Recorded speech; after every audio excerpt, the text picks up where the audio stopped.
Daily videos పెట్టడానికి time కుదరట్లేదు. అందుకే ఇవాళ ఎలాగైనా వీడియో పెట్టాలని సోలో వర్సెస్ స్క్వాడ్ పెట్టుకొని మ్యాచ్ స్టార్ట్ చేసినారన్నమాట.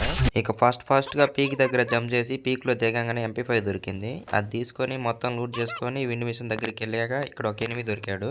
ఎనిమి నన్ను కూడా చూసి నన్ను ఫైర్ చేశాడు. నేను వెంటనే MP5 తీసుకొని డౌన్ చేసేసాను. ఇక ఫాస్ట్ గా వాడి దగ్గర లూట్ ఏరుకొని అలా బయటకు వెళ్ళానో లేదో వాళ్ళ టీమ్మేట్ ఒకటి బయట కనిపించాడు. ఇక నా దగ్గర ఉన్న స్కార్ తీసుకొని కొడుతుంటే ఒక బుల్లెట్ కూడా తగలలేదు. వెంటనే గ్లూవాల్ వేసుకున్నా. ఎనిమి కూడా గ్లూవాల్ వేసుకున్నాడు.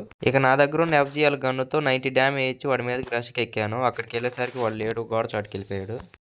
నా నుంచి తప్పించుకొని ఎటువైపు వెళ్ళిపోయాడు. వీడి కోసం వెతికి లోపలికి వెళ్తే ఇక్కడ బయట కనిపించాడు. వెంటనే స్కార్ తీసుకొని వాడిని చంపాలని ఫైర్ చేస్తుంటే వెనక నుంచి వాళ్ళ టీమ్మేట్ నన్ను చంపి కుదరదన్నారు. వాడు కుదరదంటే నేను ఊరుకుంటానా. మళ్ళీ ఇంకోసారి మ్యాచ్ స్టార్ట్ చేసి కాప్టన్లో దిగి లూట్ ఏరుకుంటుంటే ఎనిమి వచ్చాడు. నాకు ఎలాగో మ్యాక్సిమం దొరికింది. అది తీసుకొని ఫుల్ గా స్ప్రే చేసేసా. కిల్ అయిపోయాడు. వాడిని ఫుల్ కిల్ చేసుకొని లూట్ ఏరుకొని కిందకి వెళ్తుంటే కింద ఇంకొక ఎనిమి కనిపించాడు. వాడికి కొద్దిగా డ్యామేజ్ ఇచ్చేసా. వాడు ఏ స్కిల్స్ పెట్టుకున్నాడో తెలియదు కానీ ఎంత కొట్టినా చావట్లేదు. తిరిగి మళ్ళీ పైకి వచ్చేసాడు. ఈసారి పైకి వెళ్ళి ఫుల్ గా స్ప్రే చేసేసా మ్యాక్సిమంతో.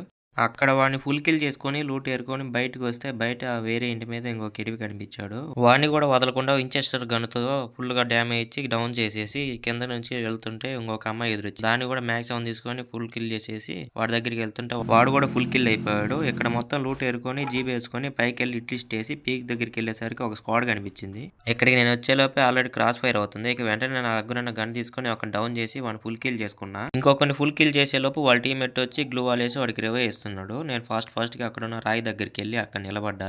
ఈ రాయి దగ్గర నిలబడి గ్లూవాల్ బ్రేక్ చేస్తుంటే వెనక నుంచి ఒకడు కొట్టాడు. వాడిని మ్యాక్సిమం తీసుకొని డౌన్ చేసి గ్లూవాల్ వేసుకొని హీల్ చేసుకుంటుంటే పక్కన ఇంకొక ఎనిమి దిగాడు. ఫుల్ గా హీల్ చేసుకొని మళ్ళీ వాడి మీదకి రష్కి ఎక్కా.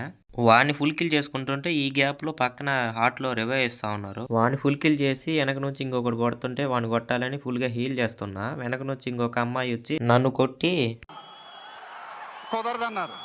ఇవాళ ఎలాగైనా బుయ్యా కొట్టాలని మ్యాచ్ మళ్ళీ స్టార్ట్ చేసి పీక్ లో దిగి ఇక్కడికి వచ్చి లూట్ ఏరుకుంటుంటే ఇంకొకడు మ్యాక్సిమం పట్టుకుని వచ్చాడు. నేను ఉకాంగ్ వేసుకొని తిరుగుతుంటే వాడు ఓరియన్ వేసుకొని ఉకాంగ్ బాగొట్టాడు. ఈయన ఎలాగైనా కొట్టాలని అనుకుంటుంటే వెనక నుంచి వాళ్ళ టీమేట్ కొట్టి కుదరదన్నారు.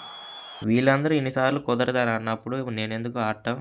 అయినా ఈ మ్యాచ్లో మీరు గమనించారా, ఒకరిని కొడదామని వచ్చినప్పుడు వాళ్ళ టీమేట్ ఖచ్చితంగా సపోర్ట్కి వచ్చి రిపోర్ట్ ఇస్తూ ఉన్నాడు. కానీ మా టీమేట్ ఇలా ఉండదు మామ. నేను కానీ పడ్డానంటే ముగ్గురు 3 మూలకి వెళ్ళి దాక్కుంటారు. ఇట్లాంటి వాళ్ళకి నేను ఒకటే చెప్తా, మార్రా మార్రా మార్రా వాక్యాలోనే